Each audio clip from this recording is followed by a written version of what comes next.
প্রতিদিন video upload করার পরেও যদি ভিউজ না আসে তাহলে এটা অনেক বড় একটা চিন্তার বিষয়। কারণ অনেক কষ্ট করে প্রতিদিন ভিডিও বানাচ্ছি, আপলোড করছি, তারপরেও ভিডিওতে ভিউজ আসছে না। এটা কিন্তু অনেক বড় একটা চিন্তার বিষয়। আর এই ভিউজ না আসার অন্যতম একটা কারণ হতে পারে আপনার চ্যানেলটা ফ্রিজ অথবা ডেট হয়ে গেছে। আপনার চ্যানেলের কোনো প্রকার ইমপ্রেশন পাচ্ছেন না, ইউটিউব রিকমেন্ডেশন করতেছে না, বিশেষ কিছু কারণের জন্য। আজকের ভিডিওতে সেই কারণগুলো নিয়ে আলোচনা করব যে কী কারণে একটা চ্যানেল ডেট অথবা ফ্রিজ হয়ে যায়, এগুলো কিভাবে আপনি বুঝবেন এবং মোবাইল স্ক্রিনে আমি আপনাদেরকে দেখিয়ে দিব কিভাবে এটার সমাধান করতে হবে না হবে এবং কিভাবে বুঝবেন যে আসলে আপনার চ্যানেলটা ফ্রিজ হয়েছে কিনা। প্রথমে আমি ফ্রিজ হওয়ার কারণ বলবো, কারণ অনেকেই কারণটা জানলে হয়তো বা সমাধানটা খুঁজে পাবেন। এক নম্বর যে কারণ সেটা হচ্ছে রেগুলার ভিডিও আপলোড না করা। প্রত্যেকটি কন্টেন্ট ক্রিয়েটরেই কিন্তু ইউটিউবে ভিডিও আপলোড করার একটা শিডিউল আছে। শিডিউল আপনি যদি মেনটেন না করতে পারেন, রেগুলার যদি ভিডিও আপলোড করতে না পারেন, তাহলে কিন্তু আপনার চ্যানেলটা ডেট হয়ে যেতে পারে, একটা সময় গিয়ে ফ্রিজ হয়ে যেতে পারে, যে কারণে আপনি ভিডিও আপলোড করলে আর ভিউজ পাচ্ছেন না। এরকম প্রবলেম কিন্তু হতে পারে। দ্বিতীয় নম্বরে চ্যানেলে অ্যাক্টিভ না থাকা অথবা দর্শকদের সাথে কানেক্টিভিটি না বাড়ানো। অনেক সময় দেখা যায় 2 দিন পরে আমরা ইউটিউব অ্যাপ্লিকেশনটি ওপেন করি এবং একটা ভিডিও আপলোড করি। আপলোড করার পরে আমরা ইউটিউব ছেড়ে চলে যাই, পরবর্তীতে 1-2 দিন চলে যায়, ইউটিউবটা আমরা আর ওপেন করে দেখি না। ভিডিওটার কী অবস্থা, কেউ কমেন্টস করলো কিনা, দর্শকরা কোনো প্রশ্ন করলো কিনা, এরকম কোনো কিছুই কিন্তু আমরা করি না, কোনো অ্যাক্টিভই আমরা সেই চ্যানেলে থাকি না। হতে পারে ফেসবুকে, মেসেঞ্জারে, ইমোতে, হোয়াটসঅ্যাপে সময় দিচ্ছি, কিন্তু ইউটিউব অ্যাপ্লিকেশনটা ওপেন করে দেখছি না চ্যানেলের কী অবস্থা। এরকম যদি আপনি ইনঅ্যাক্টিভ হয়ে পড়েন তাহলেও কিন্তু আপনার চ্যানেলটা ফ্রিজ হয়ে যেতে পারে। ইউটিউব কিন্তু অ্যালগরিদম সিস্টেমের উপরে চলে। ইউটিউব অ্যালগরিদম সিস্টেম বা ইউটিউব কোম্পানি সবসময় চাইবে তার প্ল্যাটফর্মে মানুষ সবসময় অ্যাক্টিভ থাকুক, সবসময় ভিডিও আপলোড করুক, ভিডিও দেখুক, তাহলে তাদের ইনকাম এবং ক্রিয়েটর্সদের ইনকাম। তো আপনাকে অ্যাক্টিভ থাকতে হবে এবং দর্শকদের সাথে কানেক্টিভিটি বাড়াতে হবে। তৃতীয় নম্বরে যে কারণটা সেটা হচ্ছে নিজের ভিডিও নিজে দেখা। অনেক সময় আপনি যদি নতুন চ্যানেলে নিজের ভিডিও নিজে বারংবার দেখতে থাকেন, সেক্ষেত্রে কিন্তু আপনার চ্যানেলটা ফ্রিজ হয়ে যেতে পারে। কারণ ইউটিউব অ্যালগরিদম সিস্টেম রিকমেন্ডেশন করার আগেই যদি আপনি নিজের ভিডিও নিজে দেখেন, তাহলে ডিরেক্ট অর আনকমন ফিচার থেকে আপনার ভিউজটা কিন্তু কাউন্ট হবে। কিন্তু সেই ভিউজটা যদি ইউটিউব সার্চ, শর্ট ফিড কিংবা নোটিফিকেশন কিংবা আদার্স কোনো সোর্স থেকে ভিউজ আসতো, তাহলে অ্যালগরিদম বুঝতো এটা অর্গানিক ভিউজ। কিন্তু আপনি অর্গানিক ভিউজের বদলে নিজের ভিডিও নিজেই দেখছেন। অনেক সময় দেখা যায় ভিডিও সঠিকভাবে আপলোড হলো কিনা সেটা দেখার জন্যও কিন্তু আমরা ভিডিও প্লে করে দেখি। এটা কিন্তু খুবই খারাপ একটা কাজ। অবশ্যই নিজের ভিডিও নিজে দেখা থেকে বিরত থাকবেন। চতুর্থ নম্বরে ভিডিও ডিলিট করা। অনেক সময় দেখা যায় ভিডিওতে ভিউজ আসছে না, এরকম করে আমরা ভিডিও ডিলিট করে দেই। অথবা দেখা যায় 1-2 মাস কাজ করেছি, 50-100 ভিডিও আপলোড করেছি, কোনো ভিউজ নেই, ভিডিও সম্পূর্ণগুলো ডিলিট করে দিয়ে নাম ক্যাটাগরি চেঞ্জ করে দিয়ে আবারও নতুন করে কাজ শুরু করি। সেক্ষেত্রেও কিন্তু আপনার ইউটিউব চ্যানেলটা ফ্রিজ অথবা ডেট হয়ে যেতে পারে। 5 নম্বরে বন্ধুরা, ভ্যালুলেস ভিডিও আপলোড করা। অনেক সময় দেখা যায় আমরা কোনো প্রকার ইনফরমেশন দেই না, কোথাও ঘুরতে গেছি, কোনো পাখি উড়ে যাচ্ছে, রেকর্ড করে আপলোড করে দিচ্ছি। কোনো ভয়েস ওভার নাই, কোনো ইনফরমেশন নাই, দর্শকদের উদ্দেশ্যে কিছু বলছিও না, কোনো কিছুই করছি না, জাস্ট রেকর্ড করে আপলোড করে দিচ্ছি, কপি পেস্ট করতেছি, অন্যের ভিডিও ডাউনলোড করে ইজিলি আপলোড করে দিচ্ছি, কোনো এডিটস করতেছি না। এগুলো যদি করতে থাকেন তাহলে একটা সময় কি আপনার চ্যানেল 100% ডেট হয়ে যাবে, আমি গ্যারান্টি দিয়ে বলতে পারি। এছাড়াও অনেক কারণ থাকতে পারে, যেমন রিপিট এডিটস কন্টেন্ট আপলোড করা, পুনরাবৃত্তিমূলক কোনো কন্টেন্ট আপলোড করা, কিংবা বারবার একই ভিডিও আপলোড করা। এই সমস্ত কারণে কিন্তু একটা চ্যানেল ফ্রিজ হয়ে থাকে। এখন আসুন, ফ্রিজ হয়ে গেছে এটা কিভাবে আপনি বুঝবেন? কারণ একটা চ্যানেল দেখলে কিন্তু বোঝা যায় যে এই চ্যানেলটা আসলে ফ্রিজ হয়েছে নাকি ফ্রিজ হয়নি। বন্ধুরা, সাইডে আমরা মোবাইল স্ক্রিনটা ওপেন করে দিচ্ছি। ওপেন করে দেওয়ার পর এখান থেকে আমাদের একটা ইউটিউব চ্যানেল দেখতে পাচ্ছেন, রেজাটেক 2.0। এই চ্যানেলটাতে আপনি যদি একটু খেয়াল করে দেখেন তাহলে দেখতে পাবেন 13 দিন আগে কিন্তু আমরা একটা ভিডিও আপলোড এখানে করেছি। ভিডিওতে 1900 ভিউজ হয়েছে। তারপর এখান থেকে দেখতে পাচ্ছেন 46 দিন আগে ভিডিও আপলোড করেছি। অর্থাৎ এই চ্যানেলটাতে কিন্তু আমরা রেগুলার কাজ করি না।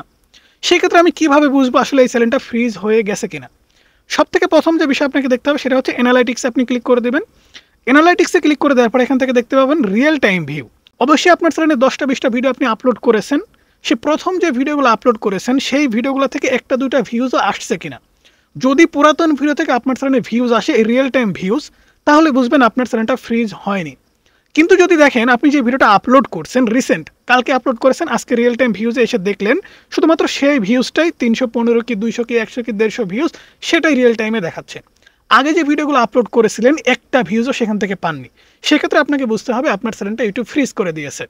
কারণ যখন যে ভিডিওটা আপলোড করতেছেন সেই ভিডিওটাই হতে পারে কোনো মাধ্যমে আপনার ভিডিওতে ভিউজ আসছে, কিংবা আপনার চ্যানেলে যে সাবস্ক্রাইবার্সগুলো আছে তারা ভিডিওটা দেখতেছে। ইউটিউব কোনোভাবে আপনার ভিডিও রিকমেন্ড করতেছে না। সেক্ষেত্রে আপনাকে বুঝতে হবে আপনার ইউটিউব চ্যানেলটা ফ্রিজ হয়ে গেছে। এরপরে আসেন, এখান থেকে গ্রাফগুলো দেখতে পাচ্ছেন। আপনার চ্যানেলে যে ভিডিও আপলোড করবেন এই গ্রাফগুলো কিন্তু আপনাকে অবশ্যই খেয়াল করতে হবে। এই গ্রাফগুলো যদি একদমই ডাউন হয়ে যায়, প্রতিদিনই ডাউন, জাস্ট ভিউজ আসতেইছে না, সেক্ষেত্রেও কিন্তু আপনাকে বুঝতে হবে ফ্রিজ হয়ে গেছে। এছাড়া আমি আরেকটা চ্যানেল আপনাদেরকে দেখাচ্ছি। এখানে আরও একটা চ্যানেল দেখতে পাচ্ছেন। আমরা যদি এই চ্যানেলের অ্যানালাইটিক্সটা ওপেন করে আপনাদেরকে দেখাই, তাহলে এখান থেকে দেখতে পাচ্ছেন এই যে একদম ফ্রিজ হয়ে যাবে একটা ইউটিউব চ্যানেল। এখান থেকে দেখতে পাচ্ছেন ভিডিও আপলোড করলে কোনো ভিউজই কিন্তু আমরা পাই না, একদমই কিন্তু মাটির সাথে দেখেন মিশে গেছে, একদম যে গ্রাফটা আছে গ্রাফটা মাটির সাথে মিশে গেছে। ভিডিও আপলোড করলে আর ভিউজই হয় না। রিয়েল টাইম ভিউজ যদি দেখেন তাহলে এখান থেকে দেখতে পাচ্ছেন 95টা। চ্যানেলে 19,000-এর বেশি সাবস্ক্রাইবার সংখ্যা, কিন্তু রিয়েল টাইম ভিউ 95টি। এই চ্যানেলটা কিন্তু ফ্রিজ হয়ে গেছে, ভিডিও আপলোড করলে আর তেমন ভিউজ হয় না, কোনো ভিউজই হয় না ভিডিও আপলোড করলে। ওই দেখা যাচ্ছে যে হুট করে শর্ট ফিডে চলে যায়, 100, 200 কি 1000 ভিউজ হয়, থেমে যায়, আর কোনো ভিউজ হয় না। সেক্ষেত্রে রিয়েল টাইম ভিউটা আপনাকে চেক করতে হবে। রিয়েল টাইম ভিউ দেখলেই কিন্তু আপনি বুঝতে পারবেন আপনার চ্যানেলটা ফ্রিজ হয়েছে কিনা। এই সমস্ত কিছু দেখার পরে আপনার যদি মনে হয় যে আপনার চ্যানেলটা ফ্রিজ হয়ে গেছে, তাহলে এখন আপনি কি করবেন? আপনার যে কাজটা করতে হবে সেটা হচ্ছে আপনাকে অবশ্যই ভ্যালুয়েবল কন্টেন্ট আপলোড করতে হবে। দর্শকদের উদ্দেশ্যে এমন কিছু ভিডিও বানাতে হবে যে ভিডিওগুলো দর্শকদের অবশ্যই ভালো লাগবে। সে ধরনের ভিডিও আপনি যখন রেগুলার আপলোড করতে থাকবেন এবং আপনার নির্দিষ্ট শিডিউল মেনে আপনি যখন কাজ করতে থাকবেন, আমি গ্যারান্টি দিয়ে বলতে পারি আপনার ফ্রিজ বা ডেড চ্যানেলও আবারও গ্রো করবে। ইউটিউব চ্যানেল গ্রো করার অন্যতম একটা উপায় হচ্ছে ভ্যালুয়েবল কন্টেন্ট আপলোড করা, ইনফরমেটিভ ভিডিও আপলোড করা এবং ভালো টাইটেল এবং থাম্বনেল বসানো। আপনি যদি ভ্যালুয়েবল কন্টেন্টের পাশাপাশি ভালো টাইটেল এবং থাম্বনেল বসাতে পারেন, আপনার ভিডিও অবশ্যই অ্যালগরিদম সিস্টেম বুস্ট না করলেও দর্শক কিন্তু আপনার ভিডিও খুঁজে নেবে। কারণ আপনি যখন ভালোভাবে রিসার্চ করে একটা ভিডিও আপলোড করবেন, আপনার সেই ভিডিওটা কিন্তু অবশ্যই সার্চ রেজাল্টে দেখানো হবে। কোনো একটা ভিডিও আমার প্রয়োজন, সেই ভিডিওটা আমি সার্চ করে দেখব। সেক্ষেত্রে সার্চ করার পর আপনার ভিডিওটা যদি আমার সামনে আসে, থাম্বনেল কোয়ালিটি তো এমনিতেই ভালো, থাম্বনেল কোয়ালিটি ভালো হওয়ার কারণে ভিডিওতে ক্লিক করে ভিডিওটা আমি দেখব। সেক্ষেত্রে আপনাকে কিন্তু ভ্যালুয়েবল কন্টেন্টের পাশাপাশি ভালো করে টাইটেল এবং থাম্বনেল বানাতে হবে, তাহলে কিন্তু আপনার ডেড চ্যানেলটা আপনি গ্রো করাতে পারবেন। আমরা অনেকেই আসি চ্যানেল ডেট হয়ে যাচ্ছে, ভিউজ আসছে না, আমরা প্রতিদিন 3টা-4টা করে ভিডিও আপলোড করা শুরু করে দিই, বেশি বেশি ভিডিও আপলোড করি। বেশি বেশি ভিডিও কখনোই আপলোড করতে যাবেন না। আপনার চ্যানেলে যদি এরকম অবস্থা হয় যে ভিডিও আপলোড করলে ভিউজ হয় না কিংবা 500-1000 ভিউজ হয়ে থেমে যায়, তাহলে আপনাকে একটা কাজ করতে হবে। সেটা হচ্ছে একটা ভিডিও আপলোড করার পরে কমপক্ষে 24 ঘন্টার মধ্যে আর কোনো ভিডিও আপলোড করা যাবে না।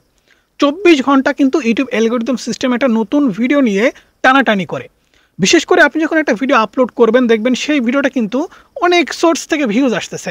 এটা আসার কারণ হচ্ছে অ্যালগরিদম সিস্টেম যখন নতুন ভিডিও পায়, সেই ভিডিওটা দর্শক কারা তাদের কিন্তু খুঁজে, তাদের সামনে ভিডিওটা যখন দেয়, তারা যখন ভিডিওটা দেখার পরে ইন্টারেস্টিংয়ের সাথে দেখে, ভালো লাগে, তখন সেই ভিডিও কিন্তু অ্যালগরিদম সিস্টেম রিকমেন্ডেশন করে শর্ট ফিডে নিয়ে যায়, বিভিন্ন সোর্স থেকে কিন্তু লাখ লাখ ভিউজ এনে দেয়। কিন্তু আপনি যে ভিডিওগুলো আপলোড করছেন, আপলোড করার পরে 1 ঘন্টা কি 2 ঘন্টা পরে আবারও একটা ভিডিও আপলোড করে দিচ্ছেন। তাহলে আপনার একটা ভিডিও আপলোড করার পরে যখন 2 ঘন্টা ইউটিউবে স্টে করলো, অ্যালগরিদম সিস্টেম সেই ভিডিওটা 2 ঘন্টার মধ্যে মনে করেন 20 জনকে দেখালো। পরবর্তীতে 2 ঘন্টা পরে আপনি আরেকটা ভিডিও আপলোড করলেন, আপনার সেই আগের ভিডিওটা ছেড়ে দিয়ে নতুন ভিডিওটা কিন্তু অ্যালগরিদম সিস্টেম নতুন মানুষের সামনে নিয়ে যাবে।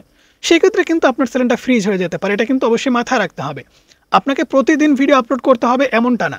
আপনার একটা শিডিউল তৈরি করতে হবে যে 1 দিন পর পর হতে পারে, 2 দিন পর পর হতে পারে, 1 সপ্তাহ অন্তর হতে পারে। আপনাকে ভিডিওর একটা শিডিউল তৈরি করতে হবে। আপনি প্রতিদিন 4টা-5টা ভিডিও আপলোড করে যে আপনি ভিডিও ভাইরাল করতে পারবেন এমনটা না। প্রতিদিন একটা ভিডিও, সপ্তাহে একটা ভিডিও আপলোড করেও কিন্তু ভিডিও ভাইরাল করা সম্ভব। আর সেটা সম্ভব হবে শুধুমাত্র কোয়ালিটি এবং ভ্যালুয়েবল কন্টেন্ট আপলোড করার মাধ্যমে। সো বন্ধুরা, এই ছিল আজকের ভিডিও কেমন লাগলো অবশ্যই জানাবেন।